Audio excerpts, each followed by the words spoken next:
tips para hindi ka makaapat na test registration. So, bali guys, ako second take po ako sa test sa written exam bago nakapasa. And then, third take po sa drive test, actual drive test, bago rin po ako nakapasa. Panoorin mo to para madali ka makakuha ng lisensya. Vehicle, so Chongli, ito yung address, and then ito naman sa Taoyuan.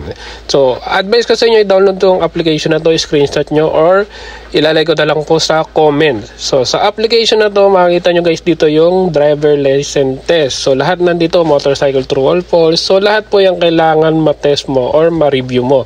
So, advice ko sa iyo, i-review mo muna bago ka pumunta ng sa LTO dito sa Taiwan, sa Chongliman o Taoyuan. So, kailangan dito guys, ma-review mo siya isa-isa. So, marami yun. 1 to 50 po yung exam, and then kailangan maipasa mo po yun. And then dito, pwede ka po mag-practice. Click mo yung motorcycle. Ito, 1 to 50 po yan. So, pipindutin mo, pipili ka kung ano yung tamang sagot. So, before ka mo na mag-test, kailangan i-review po nyo po muna lahat yon para hindi na po kayo pabalik-balik. Ayan, nandyan na rin po yung mga sign, and then nandyan din po yung tamang sagot. So, lahat nandito na, wala na kayong hanapin pa. And then, sa walang application, so, comment nyo lang dito, and then ipipin ko yung sa comment yung application.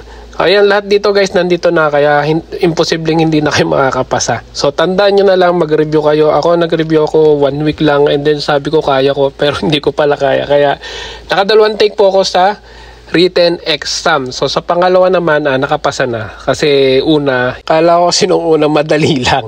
So, advice ko sa inyo, mag-review kayo at tandaan nyo yung mga sign, and then yung mga true or false, and then yung, especially guys, yung mga penalty pagka napatapat sa inyo. So, ito na guys, umpisa na natin. Ito yung first day ko. So, pumunta muna ako, nagpasama ako sa Maruno, sa tropa ko. Ayan. So, inangkas nyo ako, sinama niya ako sa Taoyuan. Bali, sa Taoyuan to guys. Ito yung kauna-unahan. So, pagdating nyo guys sa motorcycle sa Taoyuan, at yung first po muna, ay magme-medical ka po muna. So, ayan po na po yung Taoyuan, and then katapat niya lang po yung medical. Yan, dito. So, nagbayad po ako dyan ng 350 kasama na yung picture. Ayan, katapat lang po siya. Ayan. Kahit sa Chongli, ganun din, katapat lang din po. After no, punta ka po ng third floor sa test registration. Ayan, punta tayo ng third floor.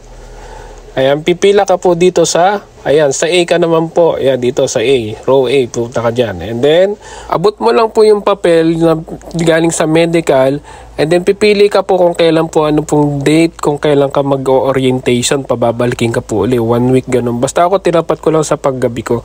And then, nandun na yung orientation, and then, pag after ng orientation, first exam mo na po yun. Ang ganun po yung tsura ng papel. And then, ito yung second take ko, 86 lang po yung nakuha ko. 6 at least pasado. So, yun lang mga kabawatik PH. Sana bigyan ko kayo ng tips at nasagot ko po yung mga tanong ng iba nating kabayan. So, wag nyo na ako gayahin na 4 na test registration tapos magastos po. So, kailangan mag-review po muna kayo, and then I hope sana po makapasok po kayo, and then good luck po sa mag-take ng exam. Thank you po, and then God bless.